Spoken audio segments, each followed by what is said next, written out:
पिछले दिनों हिजबुल्लाह ने ड्रोन हमले के जरिए इजरायली प्रधानमंत्री बेंजामिन नेतन्याहू के घर को निशाना बनाने की कोशिश की थी। हालांकि इस हमले को नाकाम कर दिया गया था। उस वक्त बेंजामिन नेतन्याहू और उनका परिवार घर पर मौजूद नहीं था। इस वारदात के बाद से इजराइल भड़का हुआ है। इस हमले के लिए वो ईरान को सीधे तौर पर जिम्मेदार ठहरा रहा है। बता दें कि हिजबुल्लाह को ईरान का समर्थन हासिल है। हिजबुल्लाह को ईरान का प्रॉक्सी माना जाता है। इस हमले के बाद प्रधानमंत्री नेतन्याहू ने खुद प्रतिक्रिया देते हुए कहा कि ईरान के जिन एजेंटों ने आज मेरी और मेरी पत्नी की हत्या करने की कोशिश की, उन्होंने भारी गलती की है। जो कोई भी इजराइल के नागरिकों को नुकसान पहुंचाने की कोशिश करेगा, उसे भारी कीमत चुकानी पड़ेगी। इस बीच खबर है कि इजराइल ने ईरान के लिए जासूसी करने वाले एक बड़े नेटवर्क को ध्वस्त कर दिया है। ये नेटवर्क ईरान के लिए खुफिया जानकारी जुटा रहा था। 7 लोगों को गिरफ्तार कर लिया गया है। ये 1 साल पहले गाजा में युद्ध शुरू होने के बाद से ईरान से जुड़ा सबसे बड़ा मामला है। इजरायली पुलिस और इजरायली सुरक्षा एजेंसी शिन बेट के एक बयान के मुताबिक देश के उत्तरी भाग से 7 इजरायली नागरिकों को गिरफ्तार किया गया। जांच में पाया गया कि उन्होंने 2 ईरानी एजेंटों के निर्देश में 2 साल तक खुफिया मिशन चलाए। इन पर इजरायली वायुसेना और नौसेना के प्रतिष्ठानों, बंदरगाहों से जुड़ी जानकारी जुटाने का शक है। आयरन डोम, मिसाइल रक्षा प्रणालियों, बिजली संयंत्र की जानकारी इकट्ठा करने का संदेह है। इजराइल की ओर से कहा गया है कि संदिग्धों ने देश के दक्षिण में नेगेव रेगिस्तान में स्थित एयरबेस नेवातिम की निगरानी की थी, जिस पर ईरान ने 1 अक्टूबर को मिसाइलों से हमला करने की कोशिश की थी। 5 संदिग्धों के नाम भी बताए गए हैं, बाकी 2 को नाबालिग बताया गया है। आने वाले दिनों में संदिग्धों के खिलाफ आरोप लगाए जाने की उम्मीद है। साथ ही कहा गया है कि वो सभी यहूदी इजरायली नागरिक थे। बयान में कहा गया है कि संदिग्धों को सैकड़ों हजार डॉलर का भुगतान किया गया था, जिनमें से कुछ क्रिप्टो करेंसी में थे।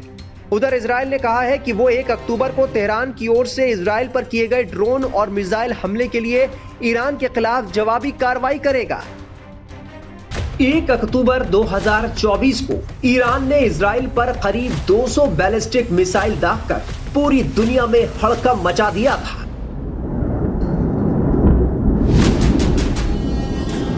लेकिन तभी से इजराइल के प्रधानमंत्री बेंजामिन नेतन्याहू ईरान से इजराइल में हुए हमले का बदला लेने के लिए बेचैन है। खबर है कि इजराइल ने ईरान पर हमले का एक नया प्लान बनाया है, लेकिन यह प्लान इतना सीक्रेट है कि अमेरिका को भी इसकी पूरी जानकारी नहीं दी गई है। आशंका जताई जा रही है कि इजराइल हमला करने में देर नहीं लगाएगा। वो किसी खास दिन के इंतजार में है जब ईरान में तबाही का बवंडर आएगा।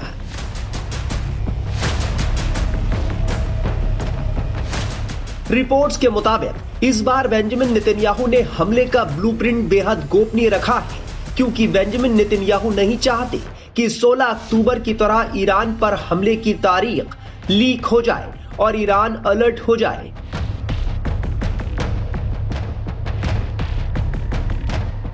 बदला लेने के लिए इजराइल ईरान में तबाही मचाने की पूरी तैयारी कर चुका था। बेंजामिन नेतन्याहू के फरमान पर मोसाद और इजरायली डिफेंस फोर्स ने ईरान को तबाह करने का प्लान बना लिया था।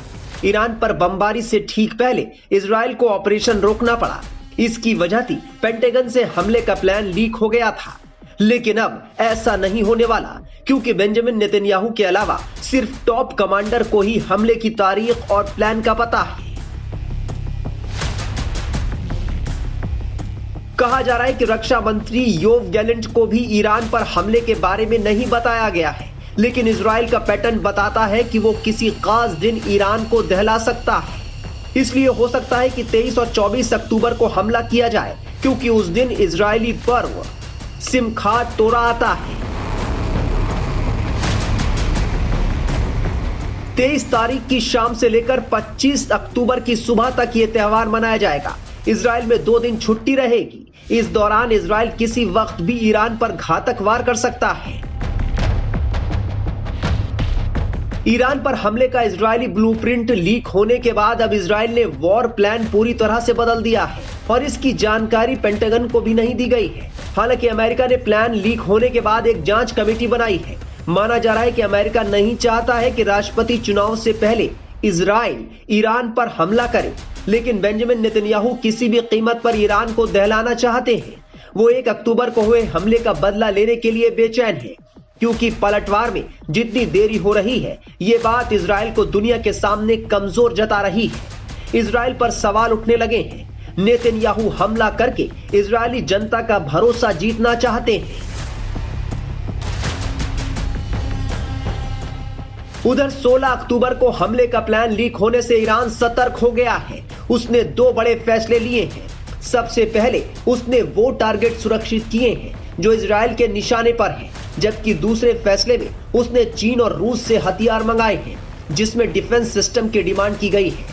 इसके जवाब में बेंजामिन का प्लान है कि हमले से ठीक पहले पेंटागन को जानकारी दी जाएगी, जिससे अमेरिका को विश्वास में लिया जा सके।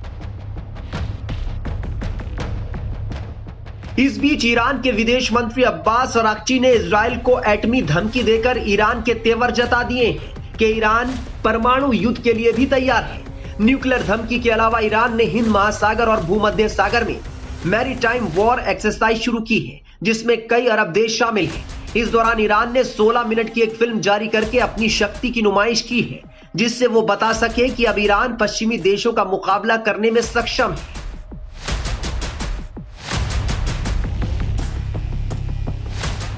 रिपोर्ट्स के मुताबिक ईरान में हमले के लिए इजराइल ने 4 टारगेट फिक्स कर लिए हैं। पहला target Iran revolutionary guard corps का हेडक्वार्टर है, जहां से ईरानी प्रॉक्सी संगठनों को हमले की कमांड दी जाती है। दूसरा टारगेट ईरान के न्यूक्लियर सेंटर है। इजराइल उन्हें तबाह करके ईरान के परमाणु कार्यक्रम को रोक देना चाहता है। तीसरे टारगेट पर ईरान की ऑयल रिफाइनरी है, जहां हमला करके इजराइल ईरान को आर्थिक नुकसान पहुंचाना चाहता है। चौथे टारगेट पर कामिनाई कॉम्प्लेक्स है, जहां ईरान के supreme leader Ayatollah Sayyid Ali Khamenei रहते हैं। इन ठिकानों को बचाने के लिए ईरान ने 4 लेयर सुरक्षा घेरा बनाया है, जिसमें पहली लेयर में रूस से मिले डिफेंस सिस्टम S-400 लगाए गए हैं। दूसरी लेयर में silent Hunter anti drone system तैनात किए गए हैं, जिन्हें चीन से मंगाया गया है। जबकि तीसरी लेयर में Su-35 फाइटर जेट है, जो रूस ने भेजे हैं। आखिरी यानी चौथी लेयर में ईरान ने फतह 110 मिसाइल लगाई हैं, जिससे इजराइल के हमले नाकाम किए जा सके। ईरान लगातार कह रहा है कि अगर इजराइल ने अब कोई गलती की या किसी तरह का हमला किया तो वो दुनिया के नक्शे से इजराइल को मिटा देगा। बहरहाल ईरान और इजराइल में तनाव बढ़ता जा रहा है। पूरी दुनिया की नजर बस इस बात पर है कि इजराइल ईरान से किस तरह और कब बदला लेगा। लेकिन अगर इजराइल ने ईरान पर हमला किया तो युद्ध घातक रूप ले सकता है और उसमें कई देश कूद सकते हैं।